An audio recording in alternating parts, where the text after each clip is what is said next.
हरिओम। इससे पहले की वीडियो में हमने जाना था सूर्य पर्वत पर विभिन्न प्रकार के फलों के बारे में। हमने जाना था यदि सूर्य पर्वत हमें उच्च, निम्न या सम श्रेणी में दिखाई पड़े तो उसके व्यक्ति के जीवन पर क्या क्या प्रभाव दिखाई पड़ते हैं। आइए आज की वीडियो की शुरुआत करते हैं नए के टॉपिक के साथ। आज का हमारा टॉपिक रहेगा बुध पर्वत। हमारे हाथ में बुध पर्वत कहां पर दिखाई देता है और किस प्रकार से हम उसे देख सकते हैं, सबसे पहले हम इसे जान लेते हैं।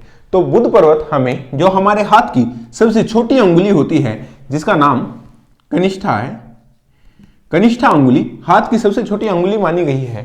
इस अंगुली के नीचे, बिल्कुल नीचे यहां पर, और यह जो अनामिका अंगुली है और जो कनिष्ठा अंगुली के बीच का जो मिड पॉइंट है, यहां से एक रेखा हृदय रेखा तक लेंगे तो यहां पर हमें बुध पर्वत दिखाई पड़ता है। इस क्षेत्र को हम बुध का क्षेत्र कहते हैं। इसी से हम जान सकते हैं कि व्यक्ति का बुध किस स्थिति में हमें दिखाई पड़ रहा है। अब यह तीन श्रेणियों में हमें दिखाई पड़ेगा, तीन स्थितियों में हमें दिखाई पड़ेगा। सबसे पहले तो समस्थिति, दूसरी है अति उच्च और तीसरी है निम्न। तीनों स्थितियों के बारे में हम विस्तार से चर्चा करेंगे। तो सबसे पहले समस्थिति, यानी कि बिल्कुल नॉर्मल यदि किसी व्यक्ति का हाथ में बुध पर्वत दिखाई पड़ रहा है तो उस पर क्या क्या प्रभाव दिखाई पड़ सकते हैं। तो सबसे नॉर्मल जो स्थिति है वो व्यक्ति की ये होती है कि जो बीच ये जो क्षेत्र है, ये जो बुध का जो क्षेत्र है, यहां पर जो पर्वत दिखाई पड़ता है, यहां पर ये बहुत अधिक ऊंचा ना उठा हुआ हो, यानी कि सामान्य से बहुत अधिक ऊंचा उठा हुआ हमें ना दिखाई पड़े और ना ही बहुत अधिक दबा हुआ, यानी कि नीचे की ओर, बिल्कुल नीचे की ओर दबा हुआ ना दिखाई पड़े। जो एकदम बहुत अधिक ऊंचा ना हो, बहुत अधिक नीचा दिखाई ना पड़े, उसे हम बुध पर्वत की समस्थिति कहते हैं। अब इसी के बारे में हम बात करेंगे। तो ऐसे व्यक्ति जिनके हाथ में बुध पर्वत की समस्थिति दिखाई पड़ती है, ऐसे व्यक्ति व्यापारिक करने वाले होते हैं। ऐसे व्यक्ति आपको व्यापार में कुशल दिखाई पड़ेंगे। ऐसे व्यक्ति किसी न किसी प्रकार का व्यापार से जुड़े हुए होंगे। ऐसे व्यक्ति की बुद्धि भी व्यापारक होगी, व्यापार के बारे में बहुत अधिक सोचने वाले होंगे और सफल व्यापारी भी होंगे। ज्यादातर किराना जो विक्रेता होते हैं, जो किराना की दुकान करने वाले होते हैं, ग्रोसरी स्टोर जो लोग करते हैं, वो लोग का बुध सामान्य स्थिति में हमें दिखाई पड़ता है, क्योंकि ऐसे व्यापार बुध के व्यक्ति बहुत अधिक करते हैं और व्यापार में ऐसे व्यक्ति बहुत सरलता से सफल हो जाते हैं। इसी कारण से हम कहते हैं कि ऐसे व्यक्ति का व्यापार बहुत अधिक अच्छा होता है जिसके हाथ में आपको बुध पर्वत सामान्य स्थिति में दिखाई पड़े। अब दूसरी बात हम करते हैं मेध संपत्ति, यानी कि जो दिमाग की जो क्वालिटी है, जो माइंड की जो क्वालिटी है, बौद्धिक जो क्षमताएं हैं, वो बहुत अधिक अच्छी होती हैं ऐसे व्यक्ति के अंदर।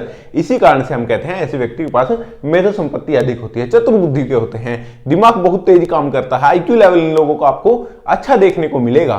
तो इसलिए हम कहते हैं कि ऐसे व्यक्ति की मेधा संपत्ति भी बहुत अच्छी होती है। शास्त्र ज्ञान, ऐसे व्यक्ति को शास्त्र ज्ञान भी हो सकता है। अब वो अलग अलग शास्त्रों में हो या बहुत से शास्त्रों का एक व्यक्ति में हो, ये अलग अलग बातों पर निर्भर करता है। सबसे पहले तो मैं आपको ये भी बता दूं, यदि किसी एक व्यक्ति का बुध पर्वत समस्थिति में दिखाई दे रहा है तो ऐसा जरूरी नहीं है कि उसके अंदर ये सभी गुण दिखाई दे, परंतु इनमें से कुछ गुण एक व्यक्ति के अंदर, कुछ गुण दूसरे व्यक्ति के अंदर हमें दिखाई पड़ सकते हैं। अलग अलग व्यक्तियों के अंदर अलग अलग क्वालिटियां दिखाई पड़ती हैं। वो हाथ की स्थिति पर निर्भर करता है कि अन्य ग्रह हैं वो क्या कह रहे हैं, व्यक्ति के हाथ की प्रकृति क्या कह रही है, इसके ऊपर निर्भर करता है कि व्यक्ति के बुध पर्वत से संबंधित कौन से हाथ में किस प्रकार के गुण हमें दिखाई पड़ेंगे।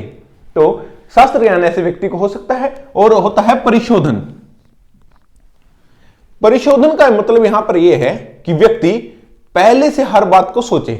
एक व्यापारी, ऐसा व्यापारी जो निर्णय है, उसके व्यापार से संबंधित जो निर्णय है, उसे बहुत सोच समझ के लेता है। इसीलिए हमने यहां पर लिखा परिशोधन, पहले से समझ लेना, पहले से समझ लेना कि ऐसे व्यापार में मुझे प्रॉफिट होगा या नहीं, ऐसा व्यापार करने से मुझे किस प्रकार लाभ हो सकता है, या व्यापार करने के बाद इस व्यापार को किस प्रकार से चलाना चाहिए। ऐसे लोग बहुत से शोध करते हैं, बहुत समझ से चलते हैं और फिर आगे बढ़ते हैं। खासकर ऐसे व्यक्ति जो व्यापारी होते हैं, उनके अंदर परिशोधन क्षमताएं बहुत अधिक देखने को हमें मिलेंगी। बहुत सोच विचार कर, बहुत लोगों की सलाह लेकर या फिर अपने माइंड से रिसर्च कर, खुद से रिसर्च कर फिर व्यापार को आगे बढ़ाते हैं। इसलिए हम कहते हैं कि ऐसे व्यक्ति की जो परिशोधन क्षमताएं हैं वो बहुत अच्छी हमें देखने को मिलेंगी।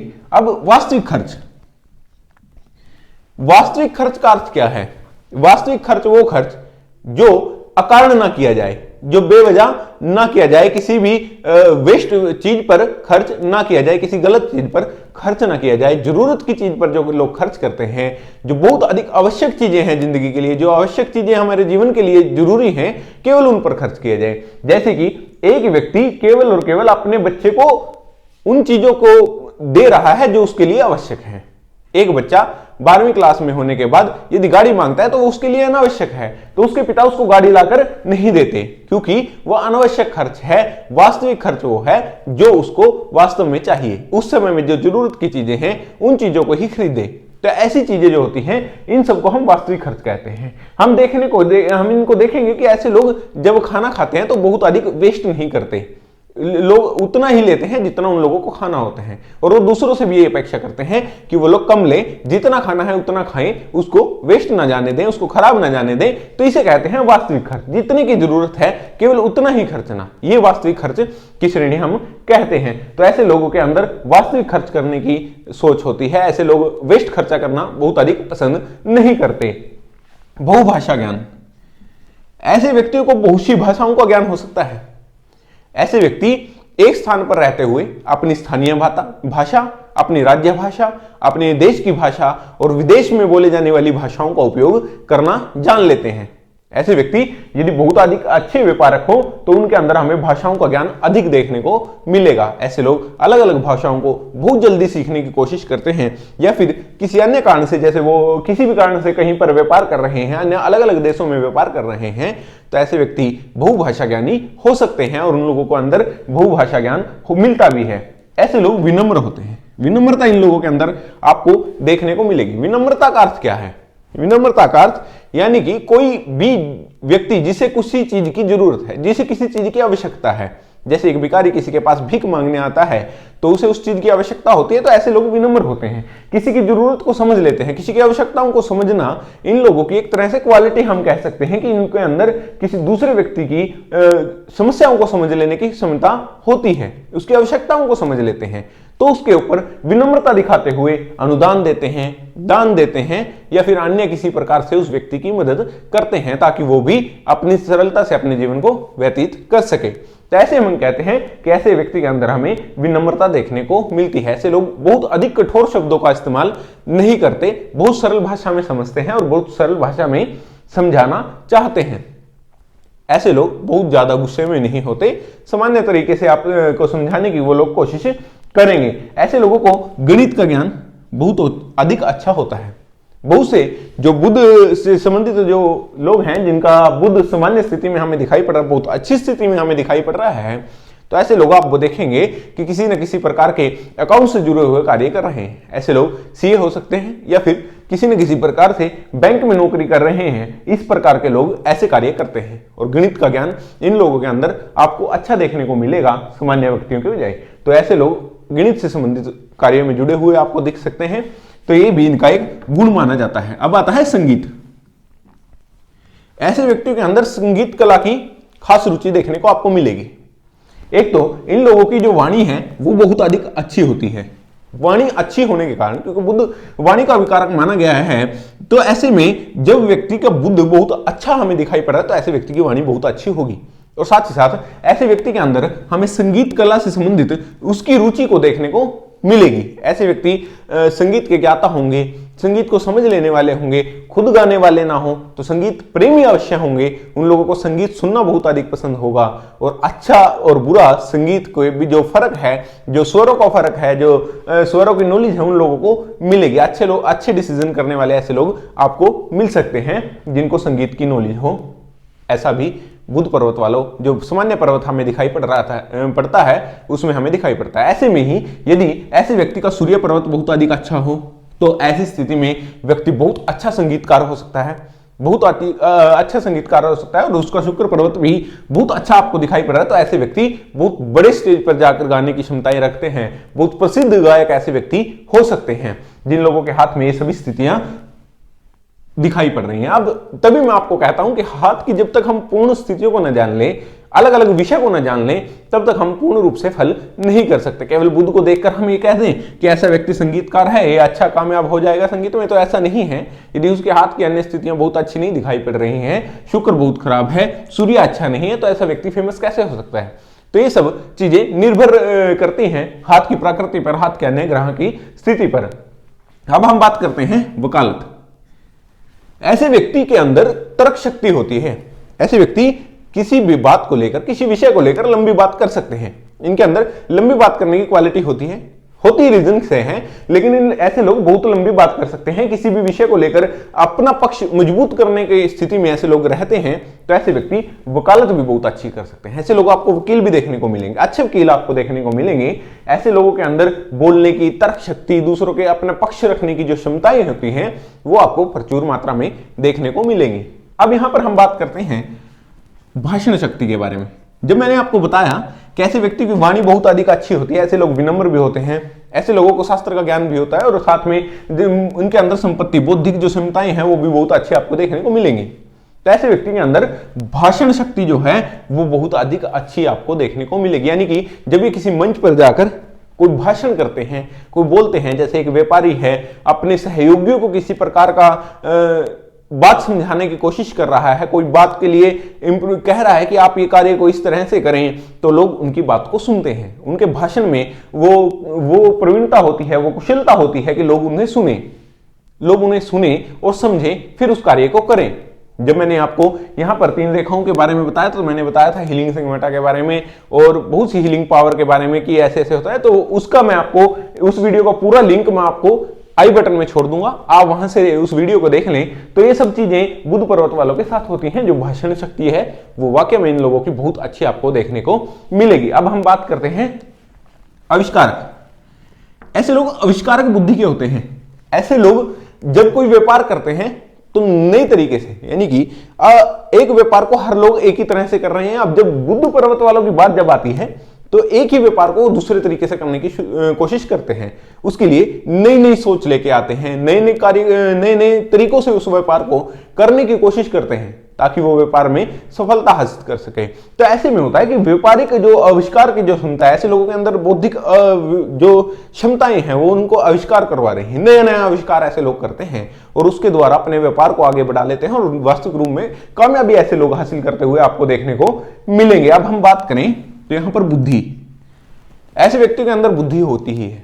सरल सी बात है, यदि किसी व्यक्ति के हाथ में आपको बुध पर्वत सामान्य स्थिति में दिखाई पड़ रहा है तो सबसे पहले हम ये मान लें कि ऐसे व्यक्ति के अंदर बुद्धि बहुत अच्छी आपको देखने को मिलेगी। वो बुद्धि अलग अलग तरह से काम करने वाली होती है, वकालत में, व्यापार में, शास्त्र ज्ञान में, परिशोधन में, वास्तविक खर्च और अन्यथा खर्च में, विनम्रता में, बहुभाषा ज्ञान में। तो ये सब चीजें बुद्धि से ही चलती हैं। तो ऐसे व्यक्ति के अंदर बुद्धि भी आपको देखने को मिलेगी। हालांकि बहुत से ऐसे गुण हैं जो बुध पर्वत वालों में आपको देखने को मिलेंगे। ऐसे व्यक्ति, बहुत से लोग कहते हैं कि ऐसे लोग बहुत लंबी लंबी बातें करते हैं, परंतु ऐसा नहीं। अगर कोई विषय अच्छा रहे तो मैं मानता हूं कि ऐसे लोग अच्छी लंबी बातें कर सकते हैं, परंतु हर टाइम बोलते रहने की ऐसा नहीं होता कि हर टाइम बोलते रहें, जिनका बुध पर्वत आपको सामान्य दिखाई पड़ रहा है। अब हम बात करते हैं इसके दूसरे रूप के बारे में। जब हम कहें कि ऐसा बुध पर्वत जो है बहुत अधिक ऊंचा उठ गया है, बहुत अधिक ऊपर की ओर, यहां पर आपको एकदम अलग से ऐसे उभरा हुआ दिखाई पड़ेगा, जैसे एक मांस की पोटली अलग से यहां पर लगा दी गई हो, तो ऐसा आपको दिखाई पड़ेगा। इतना ऊंचा आपको बुध पर्वत दिखाई पड़ेगा। तो इसके क्या फल होंगे? अब अति होना बहुत बुरा होता है। यह हमेशा ही शुरू से ही हम कहते आ रहे हैं कि अति कभी भी अच्छी नहीं होती। ये नियम है और नियम हमेशा नियम ही रहता है। तो हम यहां पर मान लें कि बुध पर्वत यदि बहुत अधिक ऊंचा हो तो सब गुणों में, जो भी मैंने आपको ये बुध पर्वत के गुण बताए हैं, यहां पर इनकी वृद्धि होगी। जैसे कि ऐसे व्यक्ति व्यापार में सक्षम होंगे परंतु दिखावा अधिक करेंगे, यानी कि एक व्यापार को करेंगे, इनकी बुद्धि क्षमताएं अधिक हो गई हैं और सोचने समझने की क्षमताएं बहुत हो गई हैं। तो ऐसे व्यक्ति एक व्यापार पर टिक नहीं पाते। एक व्यापार को करते हैं, उनको लगता है कि इसके अंदर मेरी पूरी तरह से जो मेरी जरूरतें हैं, जो मेरी आवश्यकताएं हैं वो पूरी नहीं हो रही, उस व्यापार को छोड़ देंगे, दूसरे को पकड़ लेंगे। तो इस प्रकार से लोग भागते रहते हैं हमेशा। जिनका बुध बहुत अधिक ऊंचा हो, एक व्यापार को आराम से ठीक से बैठकर नहीं कर पाते। आविष्कारिक बुद्धि तो होती है परंतु वो आविष्कार एक व्यापार को चलाने के लिए नहीं होती। ऐसे व्यक्ति अलग अलग व्यापार करना पसंद करते हैं, बार बार एक व्यापार को छोड़ देंगे, दूसरे को कर लेंगे, फिर दूसरा छोड़ देंगे, तीसरे को कर लेंगे। तो स्थिरता इन लोगों के जीवन में हमें देखने को नहीं मिलती। ऐसे लोगों के अंदर शास्त्र ज्ञान होता नहीं, परंतु उसका दिखावा बहुत अधिक कर देते हैं। जिन लोगों को, ऐसे लोगों के अंदर एक और चीज आपको देखने को मिलेगी, जो व्यापार से संबंधित मैं आपको बताऊं, क्योंकि बुद्ध विशेषकर व्यापार का कारक हम मानते हैं। तो ऐसे लोग व्यापार को ऐसे तरीके से करते हैं कि बहुत बड़ा बड़ा होने की कोशिश करते हैं, नए नए व्यापार को बड़े बड़े हाथ लगा लेते हैं, बड़े बड़े कार्य को हाथ लगाने के ऐसे लोग सोच लेते हैं, जिसके कारण इन लोगों को बहुत बार नुकसान भी उठाना पड़ता है, इनको घाटा पड़ जाता है व्यापार में। ऐसे व्यक्ति प्रशोधन क्षमताएं ऐसे व्यक्ति की इतनी अधिक हो जाती हैं कि व्यापार करने से पहले 10 बार सोचते हैं। अब एक चीज को ठीक है, बहुत से लोग कह रहे हैं कि ये काम इस तरीके से करें तो ठीक है, परंतु इन लोगों को किसी पर विश्वास नहीं होता। ये लोग बार बार बात की तह तक जाने की कोशिश करते हैं, बार बार उसको समझने की कोशिश करते हैं। तो इसी कारण से ऐसे लोग थोड़े परेशान भी आपको दिखेंगे। वैसे लोगों वास्तविक खर्च जो एक सामान्य व्यक्ति देखकर खर्चा करता है, तो ऐसे लोगों में ये चीज नहीं मिलती। ऐसे लोग बहुत अधिक खर्चा कर देते हैं, वास्तविक खर्च से बहुत दूर। ऐसे लोग अनावश्यक चीजें उठा लाएंगे, घर में एक गाड़ी है, दूसरी गाड़ी की आवश्यकता नहीं है परंतु इनके पास है। तो ऐसे जो है अनावश्यक खर्च जो है, बिना बात के जो खर्च हैं, वो सब ये लोग कर देते हैं। ऐसे लोगों के अंदर विनम्रता आपको देखने को नहीं मिलेगी। ऐसे लोग विनम्र नहीं होते, ये लोग दूसरों का सहयोग नहीं करेंगे। ये बात तो निश्चित है कि ऐसे लोग एक भिखारी को भिख देने से भी दूर हटते हैं। ऐसे लोग दूसरों की मदद नहीं करते, उन्हें दान अनुदान देना ये लोग बहुत अधिक पसंद नहीं करते। तो ये सब चीजें हैं, जैसे संगीत की रुचि न होते हुए भी ऐसे लोग दिखाते हैं कि मुझे संगीत के अंदर बहुत अधिक रुचि है। यदि उस व्यक्ति के अंदर रुचि है भी है, मान लेते हैं कि ऐसे व्यक्ति के अंदर रुचि है भी है, परंतु इतनी नहीं जितनी उसकी बातों से दिख रही है। वो ऐसे दिखा रहा है कि मुझे ही सब कुछ आता है, परंतु ऐसा नहीं है। ऐसे व्यक्ति ऐसा नहीं कर पाते। वकालत में ऐसे लोग जो तर्क शक्ति है वो बहुत अधिक हो जाती है, बहुत अधिक बोलने लगते हैं, लंबा लंबा बोलने लगते हैं। तो इस कारण से ऐसे लोगों की वकालत भी कोई शुद्धता से भरी हुई हम नहीं कह सकते कि शुद्धता से भरी हुई, ईमानदारी से भरी हुई वकालत ऐसे लोगों को देखने को मिलेगी। जो आविष्कारक बुद्धि है, वो आविष्कारिक बुद्धि बहुत अधिक शार्प हो जाने के कारण ऐसे लोगों की आविष्कारिक क्षमताएं भी थोड़ी कम पड़ जाती हैं। क्योंकि आविष्कार एक व्यापार को चलाने तक ठीक है कि हम सोच कर चला रहे हैं, समझ कर चला रहे हैं, परंतु ऐसे व्यक्ति बार बार अन्य व्यापारों के बारे में सोचते रहेंगे, बार बार सोचते रहेंगे, तो ऐसे लोगों के फेलियर्स भी बढ़ जाते हैं। तो ये सब जब बहुत अधिक ऊंचा उठ जाए तो ऐसे में होना संभव है।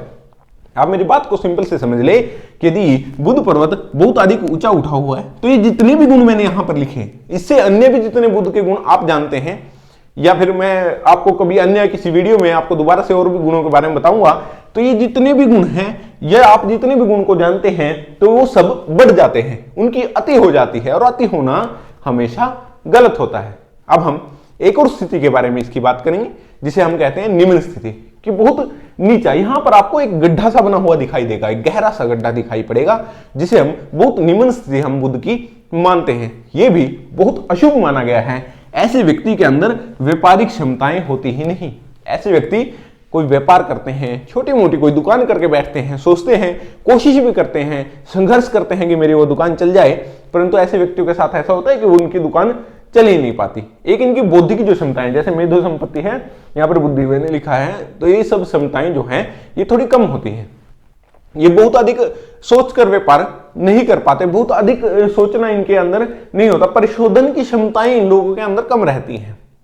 एक व्यापार को कर लेने से पहले, एक कार्य को कर लेने से पहले, किसी नौकरी को कर लेने से पहले बहुत अधिक सोचना पड़ता है।